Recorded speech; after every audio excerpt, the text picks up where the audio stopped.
Mr. Hudson, Hi, Jason. it's nice to have you back on the line, sir. I know you've Well, been very busy.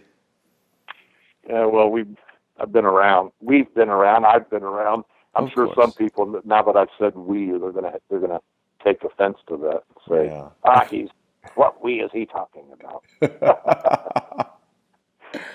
Well, there's been a lot going on this end, too. I know you've been listening. We've had some offline calls, but I'm glad we can take this moment to, do one of our little intelligence assessments that we've become so well known for.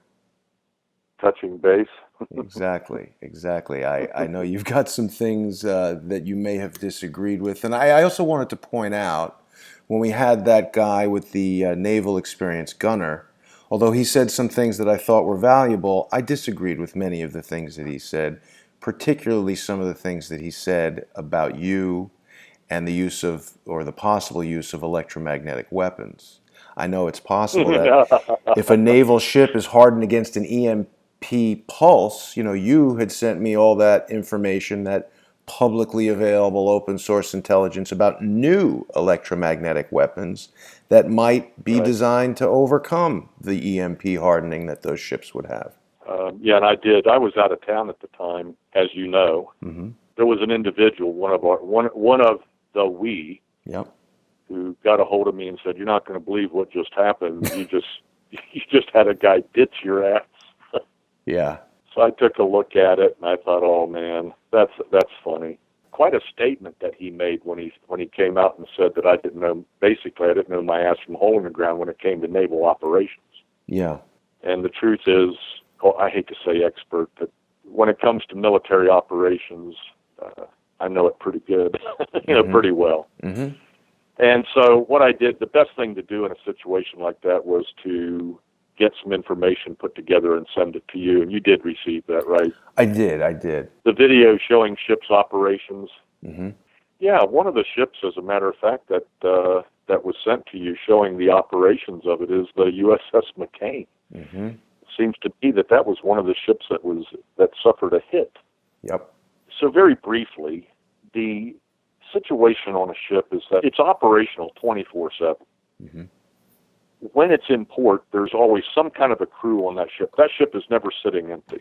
Right. There is always somebody on duty on that ship. Granted, if they're in port, the necessity of the number of people to be on duty on that ship is dramatically reduced. Isn't that where you actually get the term skeleton crew? Exactly. But when you're in port, there are still people there. Yeah. There are still individuals there that that maintain the ship, make sure everything is running okay and working okay. And in the event that the ship would have to pull out and put to sea quickly, there are people there that are able to do that. Let's say, for example, a Pearl Harbor attack. Right. Something similar to that, right? That Yep. ship has got to get underway. It can't just be sitting there in port. Right. But when that ship is at sea, there is a full crew of people on duty at all times. Mm-hmm. And the way that works is a ship is typically divided into 3 sections, as an example. Mm-hmm. So you have an 8-hour shift. If you think about it, there's 3 8-hour shifts in a 24-hour day. Right. And so you could have people on duty in their specialty, in their MOS, their military occupational specialty. Mm-hmm. So if you're a radioman, your duty schedule could say you are in the radio room from this time to this time. Yeah. And then when you come off duty, the next person comes in, he takes over your position. So you might be there just as an example, okay, you could be there from 8 to 4, right? Mm-hmm. The next guy comes in, he's on duty from 4 to midnight. The next guy comes in, he's on duty from midnight to 8 a.m. But that could also be 4 hours on, 4 hours off, or 6. Mm-hmm. Whatever the captain determines it's going to be is what it's going to be. Right. The main thing, however, is that there are people there on duty, on watch, at all times of the day and night. Right. And that seems logical. It has to be that way Yeah. because you've got a huge ship that you're operating. You've got other ships, you're in the sea lanes, you've got other ships out there, and you are conducting certain things. So you have people watching radar that look not only looking for other vessels on the sea, But, they're also looking for aircraft in the air. Mm-hmm. You have sonar that is looking for what's going on under the water, right? You might have a submarine in the air, or submarines, for all you know, in the area. The way that works is you have a bridge. That's where the captain is, Right. or who is captaining the ship at the time. Doesn't have to be the captain. It could be the executive officer. It could be the officer on the deck. Whichever officer that is, Right. the captain may be in his quarters grabbing some sleep. Mm-hmm.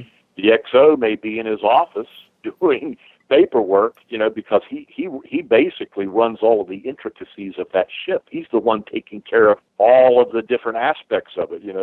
How much food do we have? How much water? Are the engines running okay? Do we have fresh water? The list is endless, right? Yeah. But on that bridge, you typically have another radar or two. You've got somebody steering the ship, right? Yeah. You've got an individual that's connected to the radio room. You have communications there on the bridge as well. And then you have spotters, and those people can actually be out on deck, or they can be inside on the bridge. And they're literally standing there with binoculars, and they're looking to port, they're looking to starboard, they're looking ahead, they're looking, you got an individual in the back of the ship looking aft. Right. The reason for that is because that way the electronic equipment that you have on that ship coincides with the physical observations of your spotters, the people that are scouting, right? I mean, there's got to be countless elements of redundancy. There is. And so then what do you have from the bridge? Well, then you have the heart of the whole system. And the heart of the whole system is known as, a lot of people refer to it as the Operations Center. The truth of the matter is it's called the Combat Information Center, or the CIC. Uh-huh. And in the CIC, that's where everything, the whole heart of everything taking place, the beat of that ship is all centered in the CIC. Mm-hmm. There's nothing going on that CIC doesn't know. It knows where all the ships are that are around you. It knows friendly ships and foe ships. It knows if there's aircraft in the air, and if they're enemy or friendly. They have the capability of sending out signals, to say, are you a friend or a foe? And it has to come back almost like a password, right? Right. So then you've got a special room off of the CIC that's where your sonar people are, because they need to have, they're wearing headphones, et cetera, and they've got the doors shut, and they've got to have some quiet so they can hear what the hell is going on and run their computer analysis.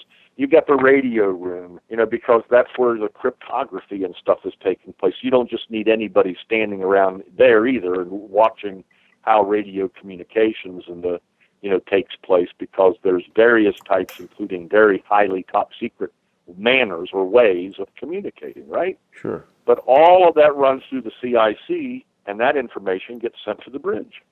Mm-hmm. And if the bridge has a question and they want to know something, then they contact CIC, and they may ask a question. Hey, by the way, blah, blah, blah, blah, blah. I didn't quite understand this. Am I correct in understanding what you're telling me? Blah, blah. There's constant communication, and that happens 24/7, right. Period. So I'm sure, I know that was a long way about it. But no, it's a good explanation. And I was totally surprised that Gunnar said that. He and I had spoken before that, talking about his experience in Afghanistan and his knowledge of the different levels of security clearances and things like that. That was an interesting video in that, it was titled QAnon, where I was basically saying that it felt to me like there were a number of indicators that this QAnon phenomenon was something that is designed to, rally people around what might be a false hero to then kind of crash the expectations. And I felt that way very strongly because the people who I named, Tracy Beans and Jordan, whatever his name is, had either endorsed people who I know to be provable liars or themselves spread what I know to be lies about me. And these people have never, everybody can make a mistake, but when you don't come forward and say something like, hey, I know I told everybody that Jason's a Mossad agent, but as it turns out, I have no evidence of that. There is no evidence of that. It's not true. Anybody can make a mistake and publish a retraction, but when they don't, I begin to suspect that that person might be purposely trying to perpetuate that lie. So based on that, I had low confidence in QAnon. I was contacted by Gunnar, who said that his knowledge of how intelligence compartmentalization intelligence clearances, etc., also caused him to have low confidence in QAnon.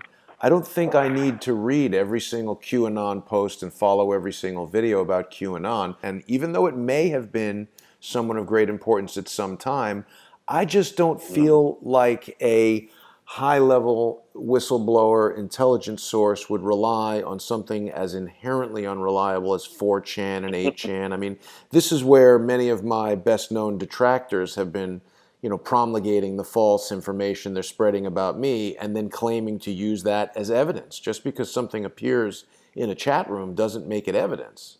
I've told you before that we're not believers in the QAnon phenomenon.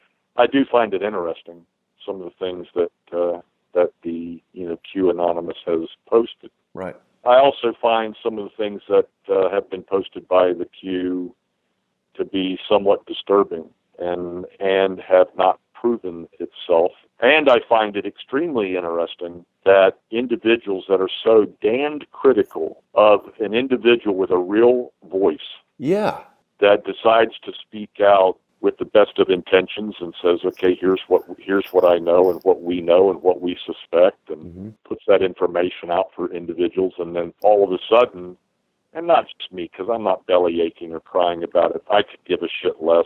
People can kiss my ass if they don't like what I have to say.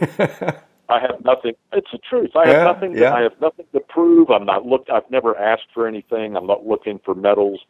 We never got medals anyway in the work that we did, and we're used to it. The reason we did what we did is because we wanted to give people an opportunity to sleep at night. And for those individuals who say, "Well, I slept just fine without you," well, suck it is all I can say. I hate to put it that way, but I'm just pissed to that point now, And so here all of a sudden you've got individuals who are, in my opinion, some really great individuals that are out there that are trying to do good and share with the public, but not wanting to come under the scrutiny of the crap that goes with it. Right. I don't blame anybody for wanting to maintain their anonymity. And they get attacked. Yeah. Everything that comes out of their mouth, they get attacked simply because there's a name.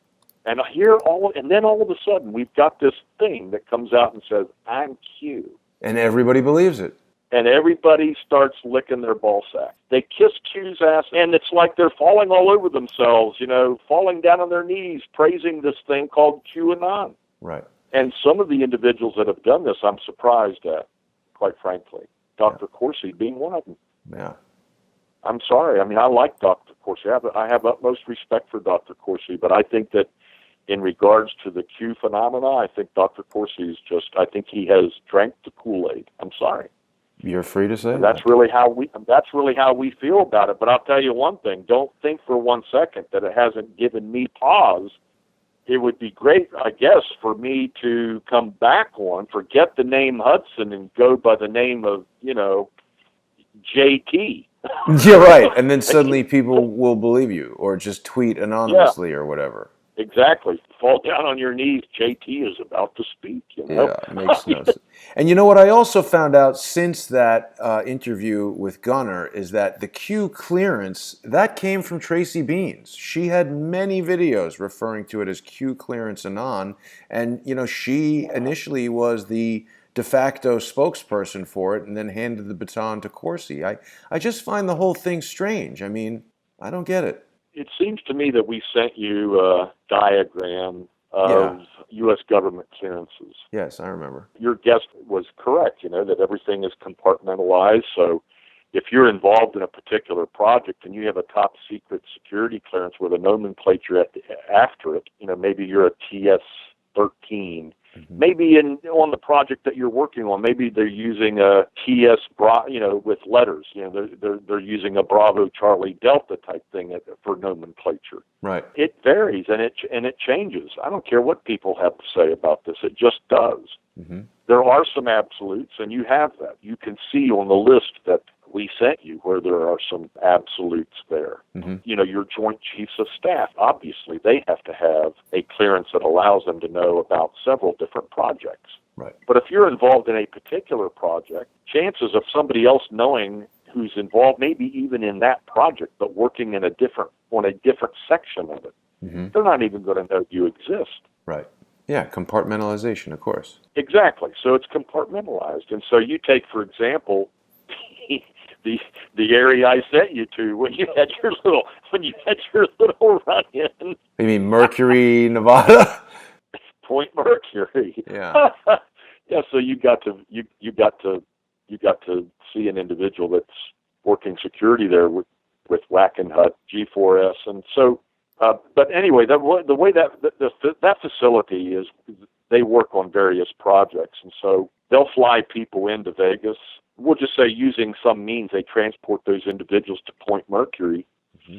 and those individuals are led to the area where their work is taking place, and they'll do their job, and maybe they'll stay there for a week or two, and then they leave. Mm-hmm. And another group comes in to work on another aspect of what those people were working on, and those two groups never even meet each other. Right. Now, does somebody know what is taking place? Yes. Does somebody know all of the various aspects of it? Yes. But it is sequestered and compartmentalized until there is a defined need to know. It's on a need to know basis. Sure. So I commend him. I mean, he was in the Navy. He was a non-commissioned officer. He was a second class. Mm-hmm. He was an E5.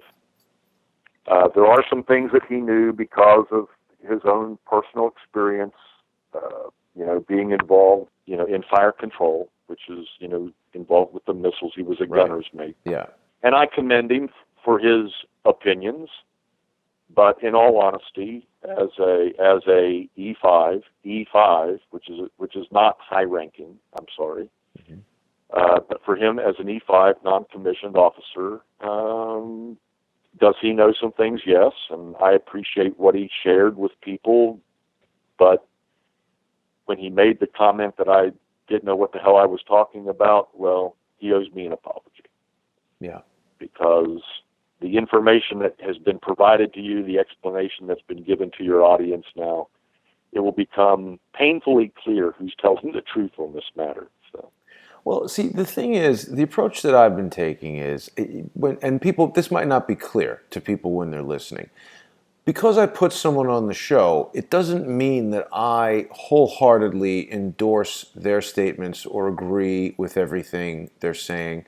I mean, there's something that I've told people. I don't know if I've ever said this on a broadcast, but when I first began my own research, in finding the truth about things, I did a lot of research on the JFK assassination. I watched a lot of different documentaries, and everything from things made by the BBC in 1964, right on up to homebrew webcam at the computer documentaries made by this guy who didn't strike me as being terribly intelligent. And that guy created a documentary that had almost exclusively bad information, bad evidence, poor conclusions. The guy seemed like, he was mentally not fully there, and it was like 99.875% junk, in my opinion. But at the very end of his documentary, he made a comment that Jacqueline Bouvier was her maiden name, that she had enlisted a friend of hers in French intelligence to conduct a private investigation into the murder of her husband. And that guy had written a book called Farewell America, which I didn't know about. And if I hadn't listened to this guy who could have easily been dismissed out of hand as not knowing what he was talking about, I would have never found that book. And that book is loaded with credible, well-sourced, well-researched information. So, for example, last night when I had Jake Morphonios and John Cullen together. I'm still laughing about that. I'm sorry, but... Well, I mean, my honest intention was to bring those two guys together, and I wasn't trying to tell Jake, hey, I believe everything John is saying, and I think this is the new gospel. Let's follow this. I called Jake days ago, and I said, I've been listening to this guy on and off for several months, and he's just published 2 specific videos that raise specific points that I think address important matters in a way that nobody has addressed before now.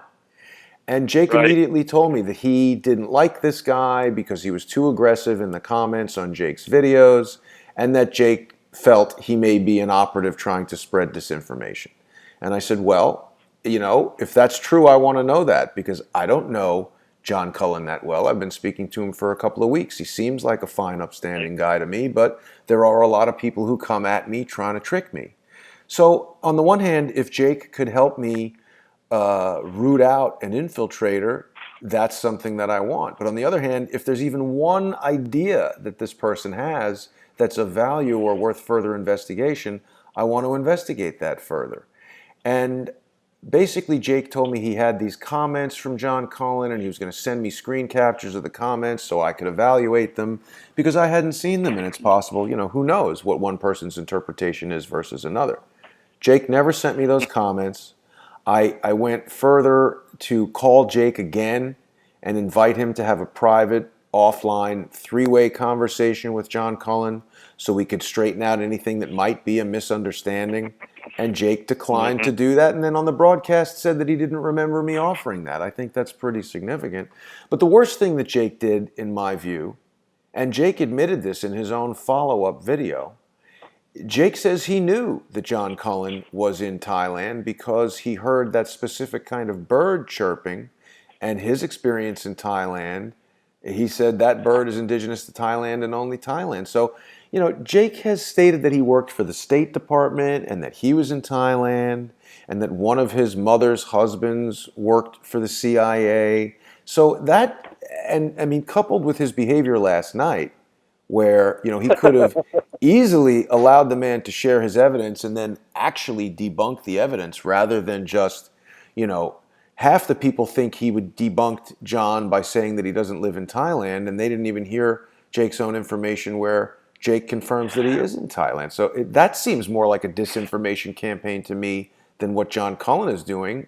Well, I have followed Morphonios for quite some time. As have I. And I must tell you that I was, and I like Jake, don't get me wrong. Yeah. But I was surprised at the way he reacted. I'm not even going to say responded because there was no response. It was a reaction. Yeah. It was interesting to say the least. Yeah. I had no explanation for it. I mean, he was virtually filibustering. He wouldn't let the guy say anything. But I think what kind of bothers me is specific points that he seemed to have a real problem with. One, he was adamant that there was no Saudi, the way I interpret it, and I've watched it a couple of times. He seemed to get upset the minute the Saudi connection was mentioned. Yeah, that was interesting. And he didn't like the possibility that, that a helicopter or helicopters were used in this. Mm-hmm. And it was interesting, to say the least, how he reacted to this. Yeah.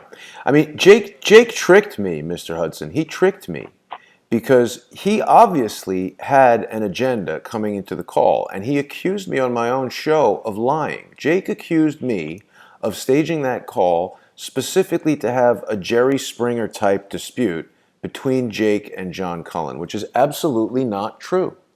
And it's amazing how he conveniently forgets the real salient points by saying, I don't remember you telling me that we should have a conversation, offline and discuss it. And furthermore, the things that Jake thinks he debunked about John Cullen, he got John Cullen to admit that when he says we, he's referring to his father and his brother.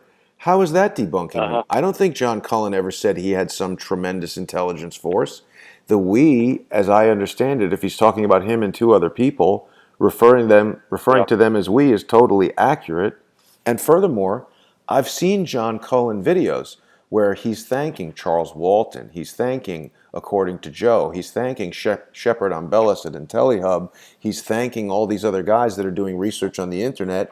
That's the we that I understood he was talking about. Jake just went on this steamrolling, filibustering tirade where he wouldn't shut his mouth and listen to anything, and he just became so belligerent and intolerable that I had to hang up on him. I was kind of surprised when Jake, look, this is not a Jake bashing moment for me either, because I'm actually a little bit concerned. I don't understand where Jake was coming from, and I don't feel that he handled it professionally and logically in the manner that I've seen him handle things in the past.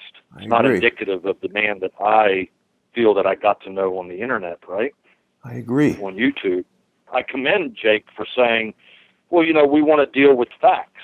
Well, that's understandable. What is it that we can actually prove? But at the same token, there's been so many lies told Right. that at this point, quite frankly, you can't determine what is true and what isn't.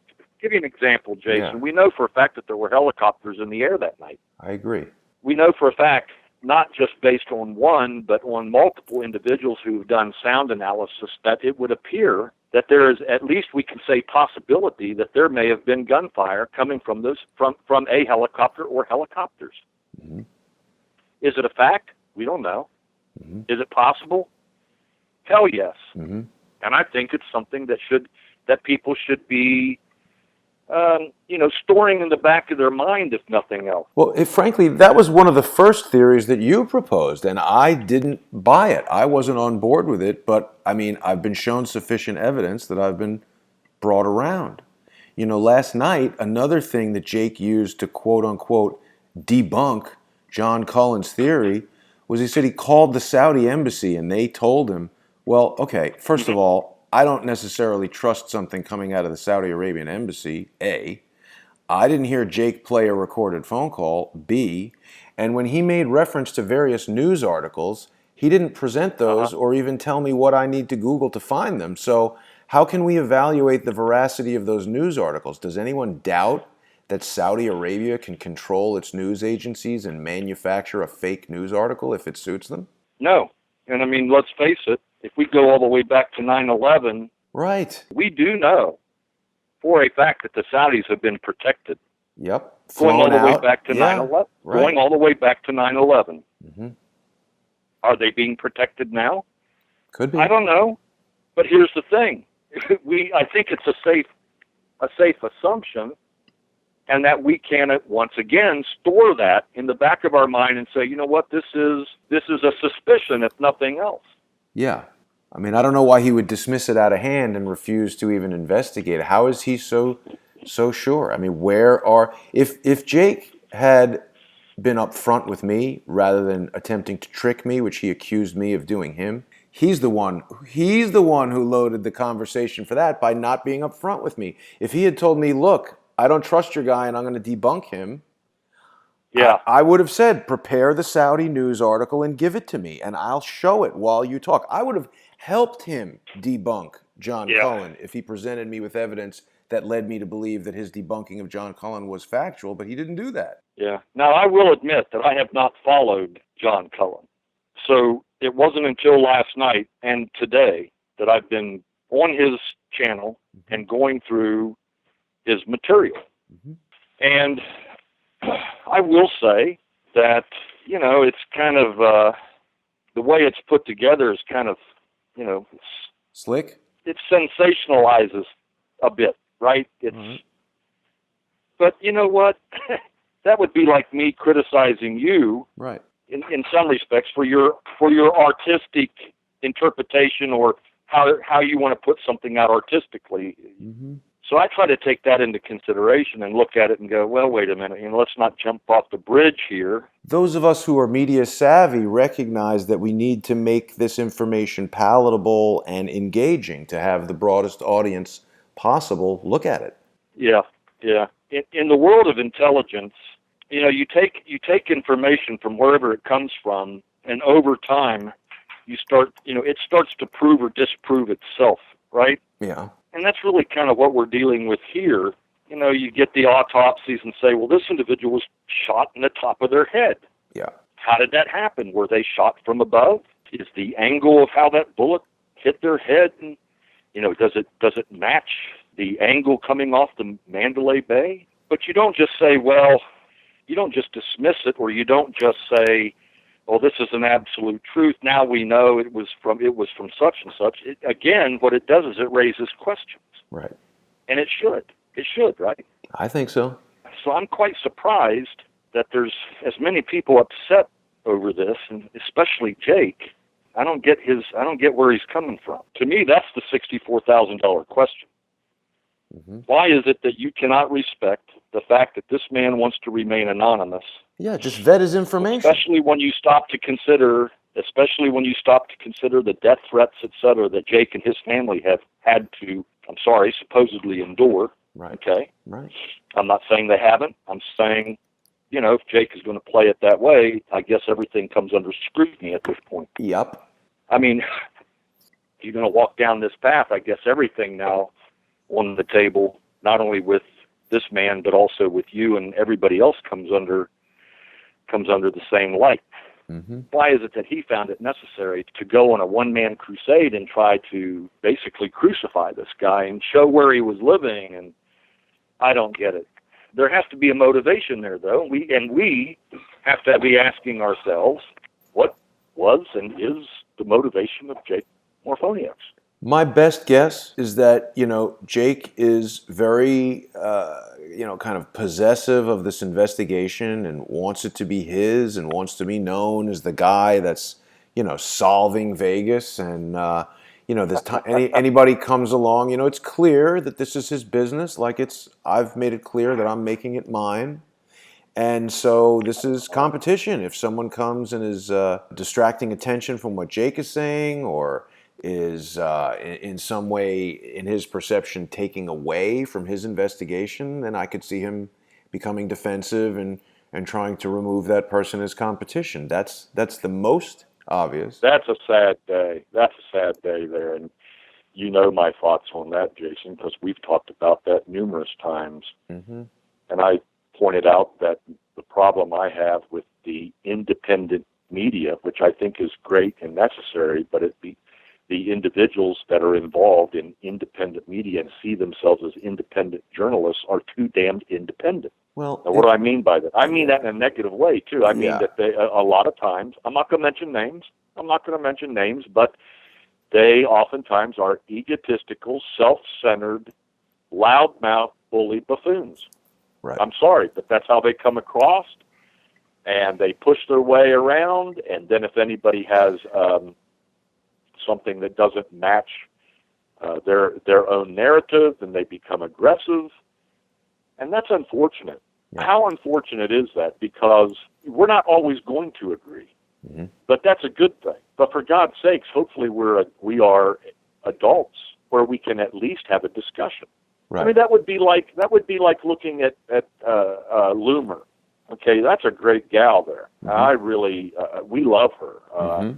We love her work, and that would be like somebody looking at Laura Loomer and saying, you know what, all the work you've done is a bunch of shit. Right. Or someone doing the same thing to Jake Morphonios. Right. Or somebody doing the same thing to you. Or to discount Joe Napoli. There's a good one. An individual affiliated with your program. Yep. Who was actually there, and so he's an eyewitness. Right. And that would be like somebody coming out and saying, well, Joe Napoli doesn't know what the hell he's talking about. But without providing any evidence to back that up. Correct. I would suggest that people reach into the bag of what we know and the coincidences involved with this. And instead of attacking somebody, regardless of whether it's Jake Morphonios, who I still hope that this all works out. I'm disappointed that Jake took the position he did. I think he took a very low road on this. I'm not sure about the other guy, but I do think he makes. I do think he brings up some excellent points, several of which I agree with, because I've looked. You and I have talked about it. I've pointed those same issues out. Right. And so we take a look at it and we go, well, what about Battlefield? Okay, so what do we know about Battlefield Vegas? You've been there several times, and those individuals escort you off the premises. The only thing they haven't done yet is actually pull a gun on you. But they came pretty close. But we know for a fact that Paddock went to that facility and that he shot guns at that facility and that he had a relationship with those people. Right. But they don't want to talk about it. Correct. We also know for a fact that they had vehicles, armored vehicles, that according to dispatch from the Las Vegas Metro Police, that they had released a couple of armored vehicles for their, we don't know what. Yeah. But we know that they did it. They don't want to talk about that either. Awaiting orders at LVMPD South Central Command, and they won't discuss the nature of the relationship. They don't want to discuss that either. Now, here's an interesting angle, Mr. Hudson, because, when I spoke to Jake, and I spoke to Jake very openly about this John Collins situation before we went on the show, because I considered Jake a friend and a colleague, Jake said to me that his primary concern was this guy's love of the FBI, and I agreed with Jake that I have come to not trust the FBI, particularly not under the management it was under during the time of this Las Vegas shooting. I have it on good authority from Robin Gritz and Thomas Paine that Aaron Rouse is a absolute member of the Andrew McCabe, James Comey secret society that's up to all kinds of no good within the FBI. And I discussed that with John Cullen. And what he said to me was, and again, we're theorizing. We're trying to formulate a conclusion. No one knows conclusively the answer. What John Cullen said relative to the FBI and Aaron Rouse was that even if that guy's a terrible guy, if covering up the Las Vegas incident is intended to allow the perpetrators to be incarcerated, namely the Saudi royals that were, quote unquote, purged and imprisoned in the Ritz-Carlton in Saudi Arabia only 5 weeks after this incident occurred.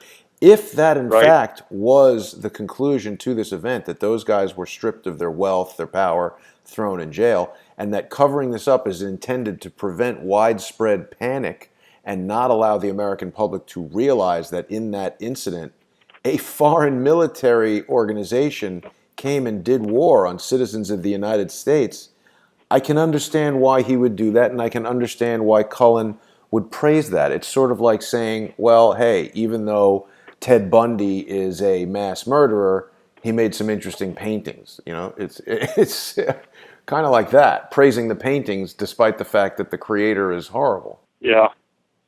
Well, history shows us, anybody that reads history outside of the history books that are being supplied to our children in school as part of the Common Core curriculum, right? Yeah. We do know that there are times when a government has determined that it cannot give people all of the information, the truth. I personally don't agree with that. I do understand that not all the information sometimes can come out on something and shouldn't, but I don't feel that it should be blatant lies to the American public. I guess, to the point of like the Kennedy assassination, et cetera, right? Yeah. You've got to draw a line here somewhere. And the government and the intelligence community and the FBI have lied for so long that I'm to the point to where I'm just like, you know what, the whole damn thing needs to be cleaned out. Yep. And honest to God, if it were me or if I was asked my opinion, I know that the news media and stuff has said that, they love the rank and file, and it's not the rank and file is the problem. It's only the people on the 7th floor, and that's not true either.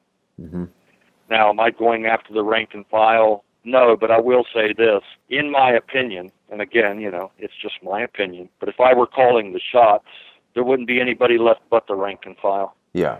It needs a major overhaul. I would gut the FBI of every senior agent unless I could absolutely vet that son of a gun and know for a fact. Otherwise, everybody, senior agent and above, would be in trouble. They would be extremely scrutinized. Same way with the CIA. Same way with the entire intelligence community at this point. Yeah. Nobody's job would be safe because I really feel that it has been compromised and operating in a compromised fashion for a long time. It has become, for whatever reason, if you want to call it political arm, and I think we're being kind in that respect because the Clintons, it was not, we could say it was political, but there was nothing political, in my opinion, of the Clintons other than the fact that politics was involved. But the truth is, they're international criminals. Oh, yeah. They're international criminals running an international crime organization. No different. I mean, it's just basically the Clinton mafia. It is different. It's the most sophisticated, it's the most powerful crime syndicate in human history. It really is. And the only way that is going to be stopped is individuals need to be arrested. They need to go on trial. And quite frankly, if they were involved in treason, which my thoughts there, these were treasonous acts in many cases. And if it wasn't treason, it was so obscene, dealing with children and human trafficking, etc., still deserves the death penalty. Well, we've heard sedition, we've heard all kinds of things. I mean, in terms of assembling actual legal ammunition to use in prosecution, I think it would be hard to argue. There's basically no one who single-handedly has done a more complete or better job than Charles Ortel. And see, a lot of these attacks, whether it's got to do with a Vegas story, whether it's got to do with people accusing me of being in Mossad, which is another thing that Jake did that I found objectionable. I've challenged him to present one piece of evidence supporting that ridiculous notion or otherwise issue a public retraction and apology, and he so far hasn't responded. But all of these attacks seem designed to derail that work of pursuing the Clintons. Yeah. Well, that was definitely a low blow. Well, it was just stupid. It's ridiculous. Yeah.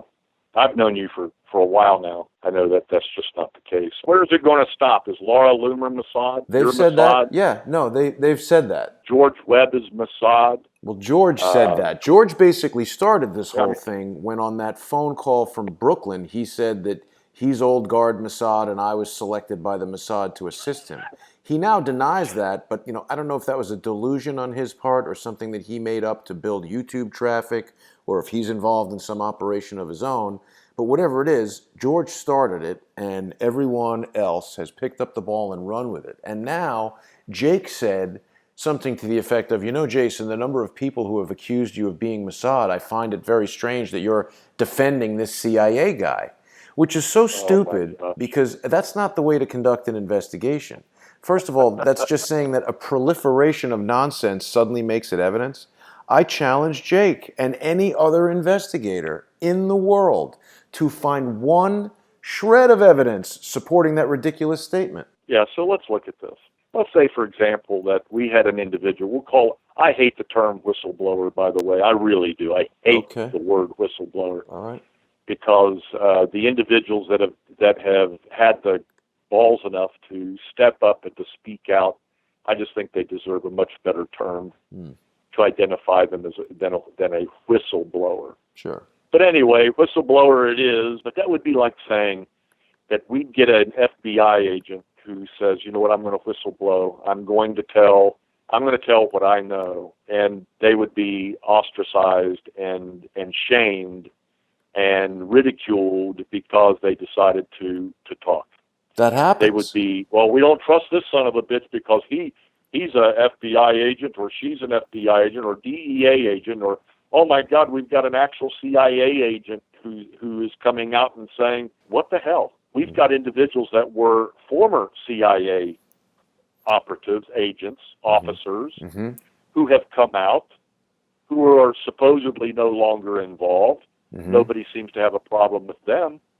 Why all of a sudden is this picture being painted to create such a, bad fruit on the tree, so to speak? Well, I don't know, but I do find it interesting that all of these ridiculous attacks from people who I thought were allies and friends are coming on the heels of a week where I interviewed Harmon Wilfred, who exposed secrets about the CIA and has been crazily prosecuted, all of those things, as well as Kevin Shipp. Right.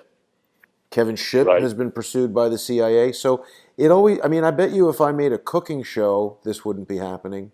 But it seems to me that the more we have serious and important guests on, the more this ridiculous nonsense happens. I really think that if Jake's true purpose was to find truth and dispel fallacies, he would have done a much better job at that if he wasn't being such a bully, acting so unprofessionally. It was really astounding and shameful. And he owes me an apology and a retraction.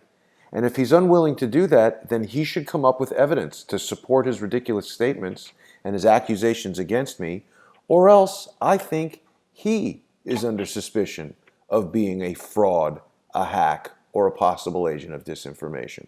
Well, it's shameful. I don't mind telling you. It is what we see going on, in my opinion, in the independent media is shameful because we have a lot of serious things that our country and people are faced with right now that nobody is really talking about. Right.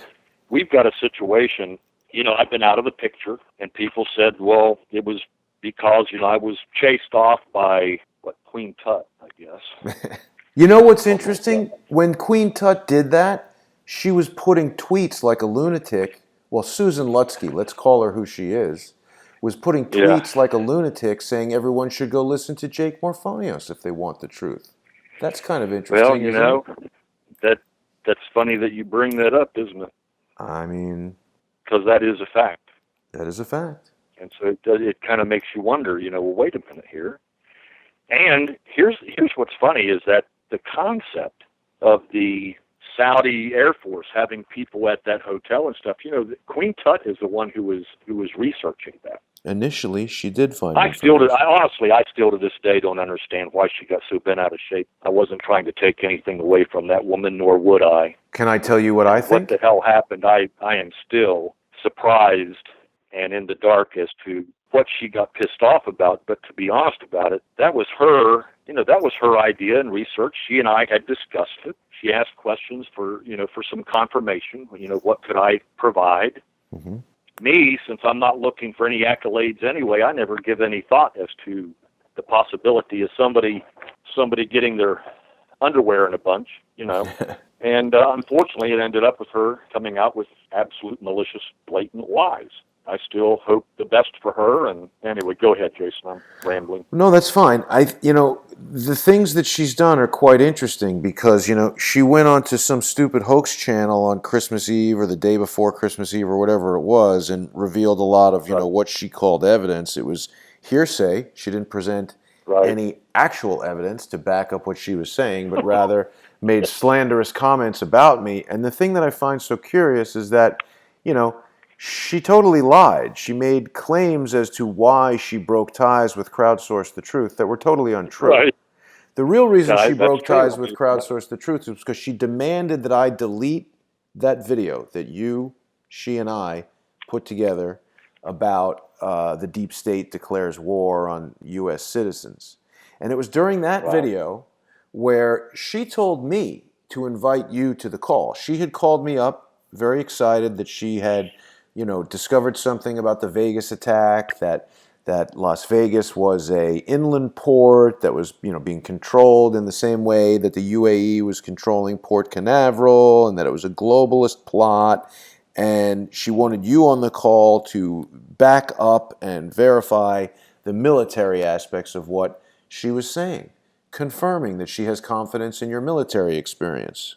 Just so that people know, in the conversation that she and I had prior to this, I didn't agree with everything that she was saying. Right. I didn't mind coming on the call, and I understood that it was going to be her baby. But the crux of the argument that she posed to me after the fact was that you had stolen her terminology. And first of all, that is untrue for a number of reasons. If people go back and listen to that, I welcome both of you to the program, and I said, Queen Tut, Mr. Hudson, lovely to have you back on the program. And then I paused and waited for someone to speak, which you did as well, and she did as well, apparently.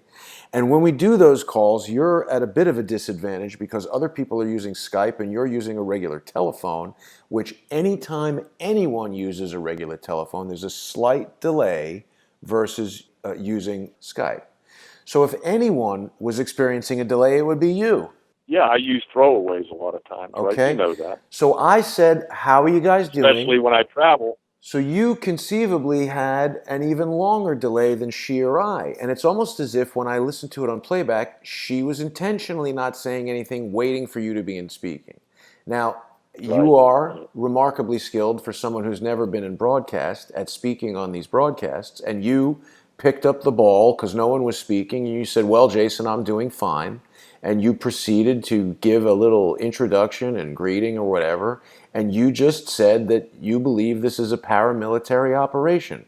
That's a standard term, and that's consistent with everything that you've been telling me from the very first moment you called me. You were probably the second person to call me on this Las Vegas incident after Joe Napoli. Joe Napoli called me like from the Tropicana or walking back from the Tropicana to the Mandalay Bay, and you were the next person to call me, and you told me that you and the people that you confer with are hearing M249 guns and helicopters, et cetera, et cetera, et cetera. From the beginning, you had told me it was a paramilitary operation. You didn't take anything from her. It feels a lot to me like Queen Tut set up that situation to manufacture a fight with you, to demand that I delete the video, because I think she knew that I wouldn't delete the video, and that was the fight that she created. I told her I'm not interested in deleting videos because that video happened. And even if we said something that was incorrect, I invited Queen Tut several times to come back on and do another broadcast where she could say whatever she wants. She could say that she felt that Hudson misspoke or misrepresented what she had to say, whatever. She refused to do that. She called me up. She yelled at me and called me a bastard and accused me of being a misogynist and all this kind of stuff. And it was almost like she was trying to manufacture dissent in the same exact way that Trish manufactured dissent when she went on an expletive-laden Twitter rant against George right after George and I had parted ways. I remember when I was in Phoenix, Arizona, covering the Trump rally where he was going to pardon Sheriff Arpaio, without even telling me she was going to do it, Trish went and put out this incredibly out of left field, curse out Twitter rant against George that did nobody any good and put me in a very compromised situation where I was sort of, if I had said, hey, Trish, I think that was unprofessional, I don't want to work with you anymore, everyone would have probably said, oh, look, Jason's fighting with everyone. He's fighting with George, he's fighting with Trish. And on the flip side, if I had said, hey, Trish, let's stay together and try to make this work, now I'm aligned with Trish in her horrible expletive-laden rant against George. So I think those are two examples of two individuals trying to manufacture a fight in the same way that Jake did last night. Jake could have presented that information to me, and I would have said, you know what, Jake? Show me the evidence that the guy wasn't there in Saudi Arabia, and together we'll debunk this John Cullen story. Not necessarily to say, oh, he's a CIA agent, but to say, hey, you're wrong. Maybe the guy's legitimate and it would have sent him down a different road of investigation and improved his investigation. Anytime someone refuses to have their information vetted against someone who disagrees, I lose a lot of confidence in that person's information. And that's why I challenge anyone to bring any evidence to support the baseless, ridiculous statement that I'm in any way affiliated with the country of Israel or the organization Mossad. And no one has come forward with evidence. Here's the thing that bothers me the most. This stuff that keeps cropping up, this petty bullshit that gets people off track with what we're really dealing with and should be dealing with and concerned about is what bothers me the most. Because you take, for example, now you know that I've been doing a lot of traveling. In order to meet people, I have to travel in certain ways, which I'm not going to describe here, but it's not easy. I understand. If I'm traveling dark, there's a reason for it, and it's just not an easy task. We, and I will say we, and I don't care if people like it or not, but we monitor a lot of different things. And people still don't seem to understand that there's a group that, well, they call themselves the Marianas Boys. We've got the Washington Boys that give us and give me information. We've got several different groups, including the Deep Uranium Group. Right. And these individuals have done their time, have served their country. They are retired in most, not in all cases, but in most, and live in various places throughout the world. So that network has come in handy, and we support several people. Crowdsource being one of them. I'm not going to mention the others, but we try to help. We try to help. And in every case, every individual that we have helped or organization has said the same thing. We've never been wrong yet. We've never been wrong. And I think that you can say that as well. Have we ever been wrong? Sometimes the intelligence that we provided didn't prove itself correct at the moment, but if you gave it a few weeks, have we not been ahead of the game on this? I agree you have. The thing that bothers me is that we have a very serious situation taking place right now in Central and South America, in the Caribbean. We know that there's a Russian and a Chinese contingency that is working in the area. Venezuela, in our opinion, is gearing up for war. Nicaragua has received military armament from Russia, which is inclusive of 50 tanks. We look at the area with the problems that are going on in Venezuela, and the problems in Venezuela, the economic situation, which, by the way, they're really suffering. The inflation rate is hitting 13,000%. 13,000%. I mean, a kilogram of rice right now is a week's wages. They're starving to death. Yeah. And so now we've got the situation in Colombia because they're neighbors, and you've got the guerrilla factions there. And this whole thing is going to explode, and it is our opinion that they intend to take the Panama Canal. Hmm. Now, that is something that we should be concerned about. Mexico is not our friend. Venezuela is not our friend because of the economic sanctions that we've placed upon them. And I got to be honest about it. We didn't deal well with those people. Mm-hmm. But then again, who do we have that's governing our country or has been in position of power? It's people like Hillary Clinton, who made the comment about Libya, we came, we saw, Right. he died. Yes. Like the Wicked Witch of the West. Yeah. You got to be kidding me. These are the people that have assailed into positions of power and governance over us. How the hell did we allow that? Think about it. That cackling has got to be one of the single greatest diplomatic gaffes in the history of humankind. My God. I'm embarrassed. I'm embarrassed and ashamed, to be quite frank about it, because if a person will pause and simply do some serious research about Libya and what was going on and what the country had accomplished under Gaddafi's regime, do I agree completely with his politics? No, but it was working. It was working. Well, and it wasn't a haven for terrorists like it is now. They had accomplished many things, but oh no, the United States has to step in, and the Wicked Witch of the West has to take claim. She may as well say, I came, I saw, and I shot the son of a bitch. Is what she ought to say. The truth is, she's a murderer. She's a murderer.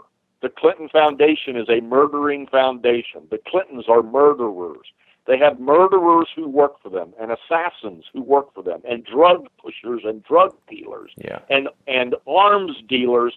They are a world-class organized crime family. Yeah. And then they had individuals that were their accomplices, individuals like Comey, individuals like Mueller. Mm-hmm. People are going to say, well, what does Mueller have to do with it?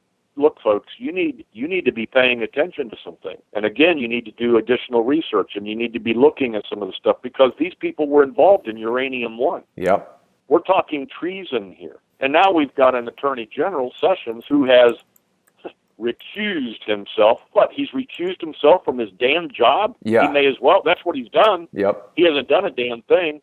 He's basically said, well, yeah, I'm the Attorney General of the United States, but I've recused myself from doing anything. Mm-hmm.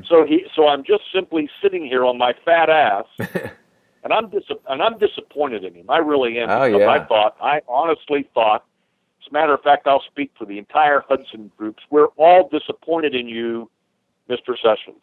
Yeah. Completely, totally disappointed in you, because you should have gone in there, not recused yourself, and cleaned the stinking DOJ and cleaned out the FBI. And it still needs to be done. Mm-hmm. You're either compliant with them and part of the problem. Is that it? Have you committed treason also, Mr. Sessions? Are you a traitor to this nation? Because they are. You're surrounded by traitors. Yeah.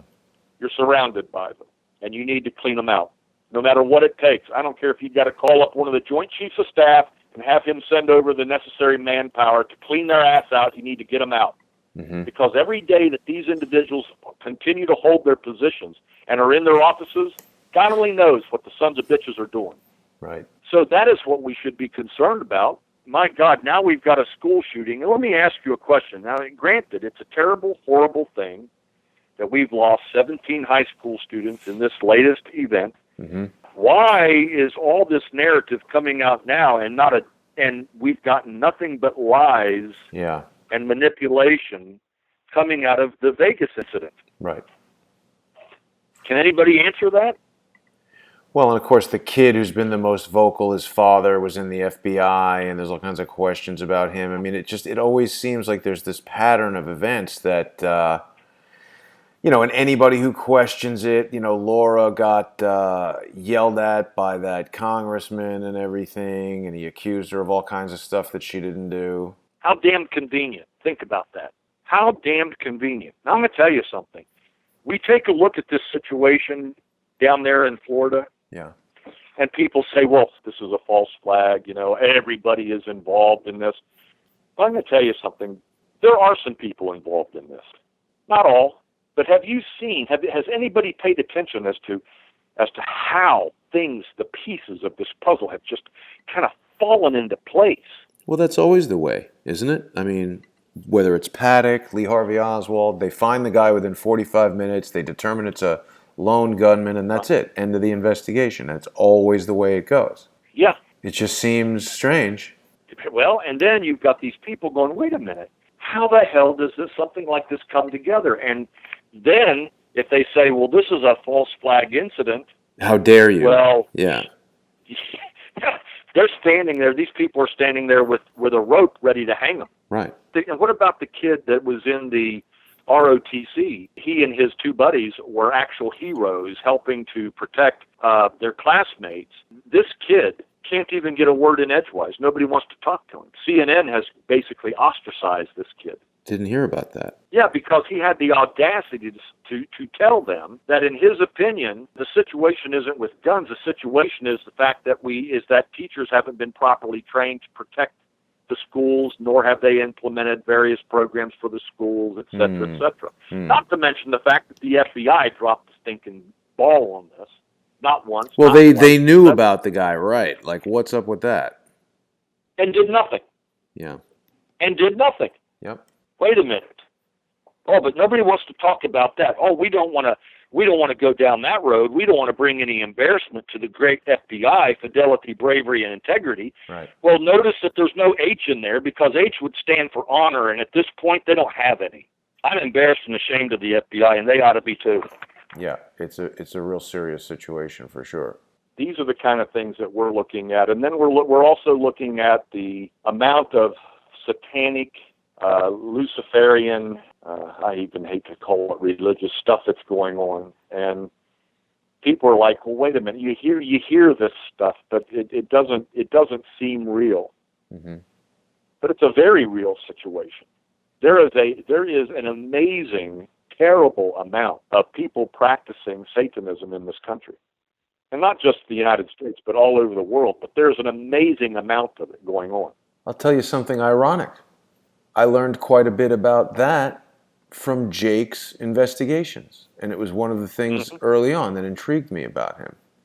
So I was really disappointed when he acted the way that he did because, there are some people who say like, oh, we're all in this together. And I mean, I agree with Jake. We can't just say that because that just opens the door wide for anybody who wants to come in and infiltrate with a story that they think will appeal.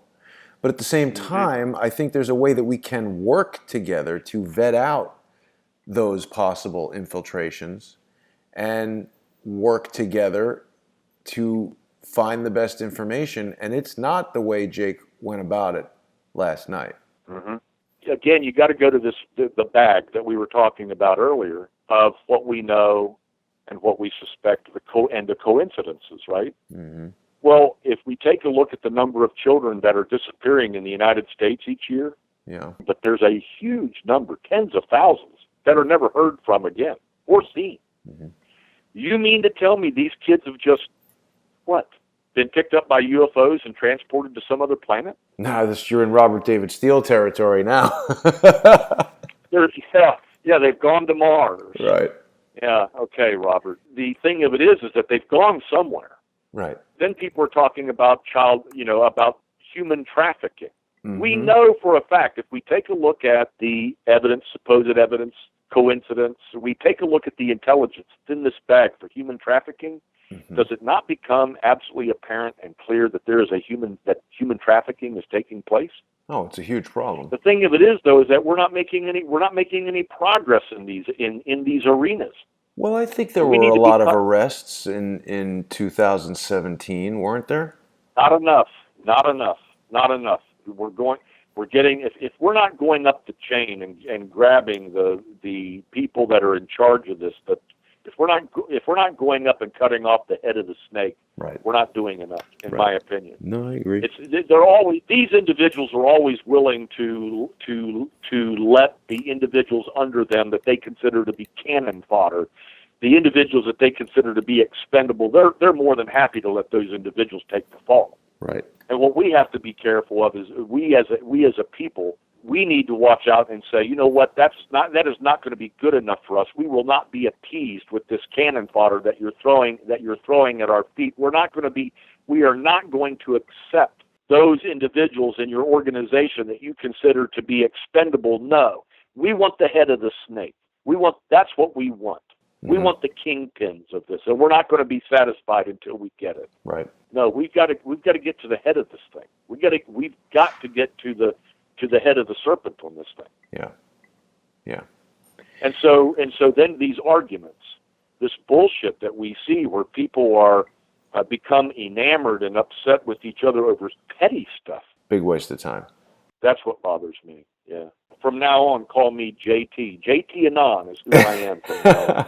I'm going to stick with Mr. Hudson just for consistency, but well, it's you realize people are going to hate me for that, no, it's Hudson and Hudson groups. And you know what, though? I think there's plenty of people who appreciate you and appreciate what you're doing, and I appreciate you taking the time, Mr. Hudson. I know it's difficult sometimes, and I think everyone likes to hear your insights into these things. So let's try to do another one, sooner rather than later. And I appreciate you sharing your opinions of these various situations. So I don't know, anything else you wanted to cover?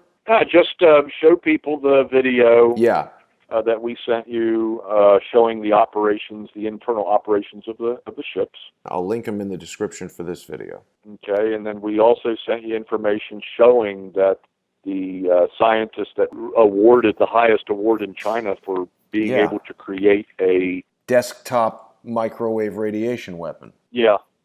I think the thing is only about 6 or 8 feet long. It's not very big, but it's extremely powerful. Well, and as you and I discussed, if an enemy is aware of the countermeasures, let's say EMP hardening of electronics, if that's made in 1990, isn't it conceivable that in 1991 or 1995 or 2017 they could invent something that supersedes those countermeasures?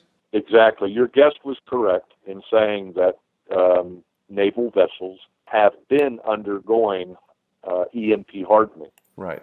The thing of it is that if you do your research, you'll find that not a lot has been done about it because of budget, etc. Mm-hmm. They did do some hardening in 2010, and they did some additional hardening, EMP hardening in 2012, and they've been arguing about the need for it ever since. Even then, they indicated that the EMP hardening that they were able to accomplish on the naval vessels, although it helped, they were not clear or sure as to how effective it was going to be under various circumstances. Right. And so the only thing I'm pointing out is that for someone to say, hey, that's not a possibility, the ships are EMP hardened against any kind of EMP. Right. I mean, come on. No, there's got to be limitations, of course. Well, you always have to be thinking to yourself, what is the new weapon? I mean, come on. World War II was fought with TNT up until the nuclear bomb, right? Yeah.